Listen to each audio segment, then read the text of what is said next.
হরি বল। ভাগবত বলছে যারা এত সুন্দর জন্ম পেয়ে ভগবানের চরণ ভজন করল না, তাদের মতো মূর্খ আর এই ত্রিজগতে কেউ রইল না। হ্যাঁ গো, এখন যতদিন দেহের শক্তি আছে আমরা যা খুশি বলি, যা খুশি খাওয়া দাওয়া করি, যেমন খুশি জীবন পরিচালনা করি, গুরুজন মানি না, কারোর কথার কোনো কথা মানি না, ভগবান মানি না, ভগবানের নাম করি না, শ্রবণ করি না। কিন্তু যেদিন খাঁচা ছেড়ে পাখিটা চলে যাবে, জীবনে কোনোদিনও ভগবানের প্রসাদ একদিনও পাইনি।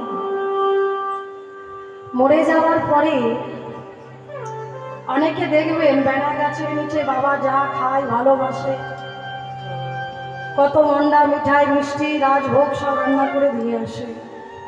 বেঁচে থাকতে বাবার মুখে এক মুঠো ভাত দিলে না, আর মরে যাবার পরে ভালো করে থালা থালা ফল মিষ্টি রাজভোগ বাবা যা যা ভালোবাসত নিয়ে বেড়া গাছের নিচে দিয়ে আসো, বাবা খাবে।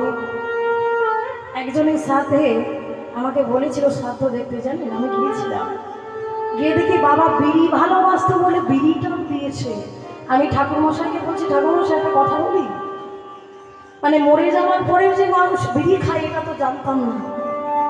হ্যাঁ, তখন ঠাকুরমশাই আমাকে কি বলছে যে আমার সম্পর্কে দাদু হয়, তো বলছে দিদি আর বলিস না এই কথা, এর বড় লজ্জার ব্যাপার। আমি আপনারা শাস্ত্র পড়েন না, এগুলো আপনারা নিষেধ করেন না কেন? এগুলো অন্যায়, এটা নেশার জিনিস, নেশার দ্রব্য এমনি বর্জনীয়। আর মরে যাওয়ার পরে শ্রাদ্ধেও বিড়ি, তাহলে বাবা যদি মদ ভালোবাসতো মদ খাপিয়ে দিয়ে আসে পেনা গাছের নিচে, কি শ্রাদ্ধে দিয়ে দেবে? বাবা মদ খেত? লজ্জা হওয়া উচিত এই মানুষগুলোকে। তারা আসল তত্ত্ব আসল জিনিস কিচ্ছু জানে না। হ্যাঁ, এই যে যখন মানুষ মরে যায়, ধরুন পিণ্ডদান করে, ছেলে যদি থাকে, ছেলে কিসের জন্য মানুষ চাই? পিণ্ডদান করে, শ্মশানে নিয়ে যায়, বা বড় ছেলে মুখে আগুন করে, আগুন দেয়, তাই না? কিন্তু ওই অগ্নিকে হাতে রেখে একটা কথা বলতে হয়, কি জানেন? হে অগ্নিদেব, আমি আপনার কাছে করজোড় করে বলি, যদি আমার পিতার কোনো অপরাধ থেকে থাকে সেই অপরাধগুলো ক্ষমা করে দিবেন। হ্যাঁ, আর আমি আমার কথাটা বলে যাচ্ছি, আমারও যদি কোনো অপরাধ হয় আমাকেও ক্ষমা করে দেবেন। কেন না, এইখানে আমাকেও আসতে হবে, এই জায়গাটা আমাকেও আসতে হবে। আজকে আমার বাবা আছে, কালকে আমায় আসতে হবে, এটা মানুষ ভুলে যায়। আর সেই জন্য মানুষের এত দুঃখ, মানুষের এত কষ্ট, মানুষের এত জ্বালা, মানুষের এত যন্ত্রণা। তো বলছে ঘাটে এলাম, ঘাটের নাবিক কই? তো নাবিককে দেখতে গেলে তো দেখার নয়ন করতে হবে। তুমি সারা জীবনে কোনোদিন ভগবানের নাম করলে না, আর তুমি ভগবানকে দেখবে শেষের দিনে, তা কখনো হয়? ভাগবত বলছে মৃত্যুর সময় যে যার চিন্তা করতে করতে মরবে, কিন্তু পরের জন্মে এসে সে সেই যোগে প্রাপ্ত হবে। দেখবেন বাড়িতে এমন কোনো কুকুর থাকে, আপনি শত তাড়ানোর চেষ্টা করলেও কিন্তু যায় না। আপনারই পরিবারের কেউ নয়, এটা আপনি কি করে জানবেন? সবই তো কর্ম। যদি কেউ বিষয়ের চিন্তা করতে করতে মরে, তাহলে বাবা তার কি হবে? সে মনুষ্য জন্ম পাবে মনে করছে? পাবে? কোনোদিন পাবে না। রাধে রাধে। তাহলে ভগবানের নাম করতে করতে যদি কেউ মরতে পারে, তবেই সে গোবিন্দ চরণ পাবে। তাহলে আপনারা বলবেন ভগবানের নাম এখন করছি না, মরার সময় করব। আসবে না ভগবানের নাম মরার সময়, এখন থেকে অভ্যাসটা করে রাখতে হবে। যদি আপনি অভ্যাস করতে পারেন, তাহলে শেষের দিনে আপনার সেই নাম বদলে আসবে।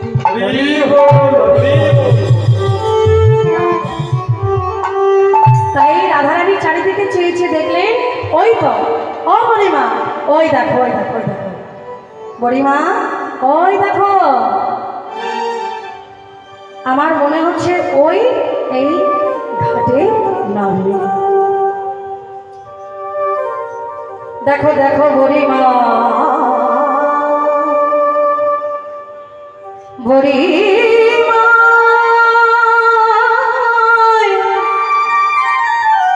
বড়িমা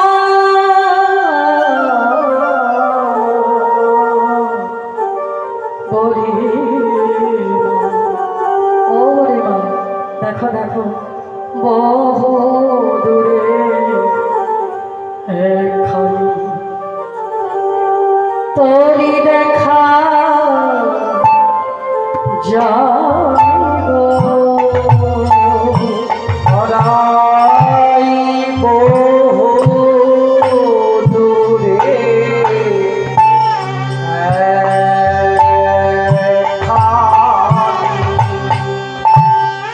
তোরি দেখা যাইব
তাহলে নাবিককে খাক। দাদা রানী ডাকছে, নাবিক, ও নাবিক, বলি ও নাবিক, তুমি দেখছি শুনতেই পাচ্ছ না? এই দেখো আমরা কখন থেকে দাঁড়িয়ে আছি, এপারে এসো আর আমাদেরকে পার করে দাও। ওই পার হতে নাবিক বলেন, কেন তোরা খঞ্জন নয়, তোমরা ডাকিছ সুখে, তরণী পড়েছে পাকে, আপনি সাবনে আলো। গোবিন্দ আমার ধীরে ধীরে তরিটাকে তীরে ভেড়ালেন, তোমরা পার হবে? হ্যাঁ গো, আমরা অনেকক্ষণ ধরে দাঁড়িয়ে আছি। ওমা, আমার